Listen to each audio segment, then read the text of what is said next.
আজকের দিনটার সাথে 5ই অগস্টের দিনটির অনেক মিল আছে। সেদিনও সকাল থেকেই গুড়ি গুড়ি বৃষ্টি হচ্ছিল, যদিও সকাল 11টার পরে মুষলধারে বৃষ্টি শুরু হয়।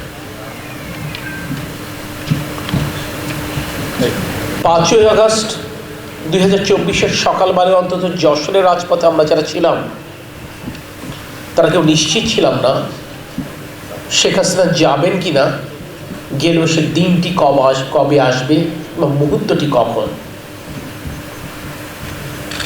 কিন্তু কেমন যেন একটি জেদ প্রত্যেকের হৃদয়ে প্রথিত ছিল। আমরা বিশ্বাস করছিলাম যে শেখ হাসিনার থাকার যে সুযোগটি মনে হয় কমে এসেছে। আজকে জুলাই গণ অভ্যুত্থান নিয়ে কথা বলছি। আপনি দেখবেন 69-এর গণ অভ্যুত্থান নিয়ে কথা যখন হয়, কোন মাসে গণ অভ্যুত্থান সূচিত হয়েছিল সেটা আমরা বলি না। 90-এর গণ অভ্যুত্থানে কিন্তু ডিসেম্বর মাসটার উল্লেখ আমরা খুব একটা করি না।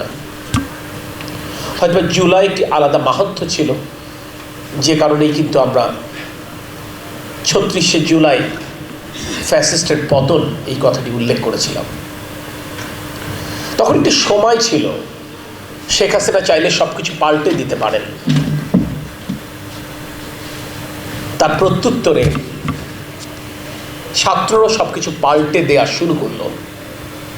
সেই জায়গায় থেকেই কিন্তু অগাস্ট 5কে আমরা জুলাই 36 বলা শুরু করলাম।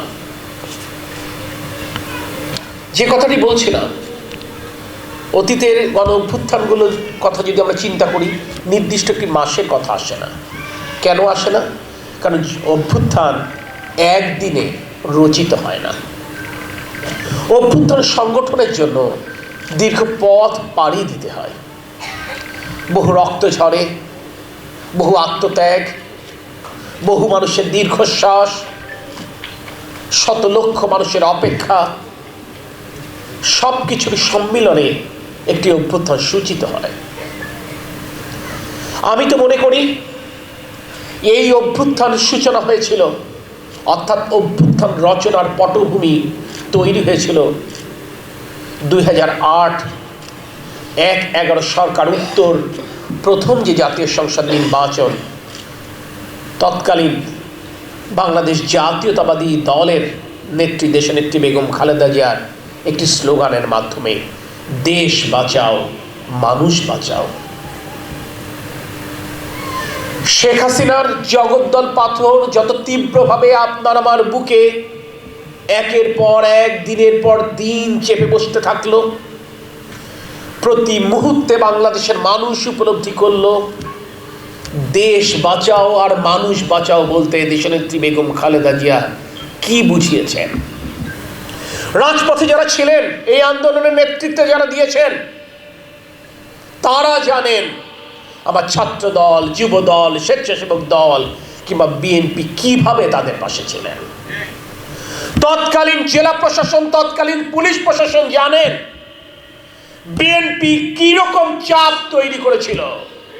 আমরা স্পষ্ট করে বলেছিলাম, শেখ হাসিনার খাতা যদি পূরণ করতে হয় গ্রেপ্তার করে, শেখ হাসিনার খাতার কাগজ যদি শহীদদের নামে পূরণ করতে হয়, প্রয়োজনে গুলি করুন বিএনপির আন্দোলনে, কিন্তু আমাদের সন্তানদের আন্দোলনের দিকে তাকাবার সাহস করবেন না।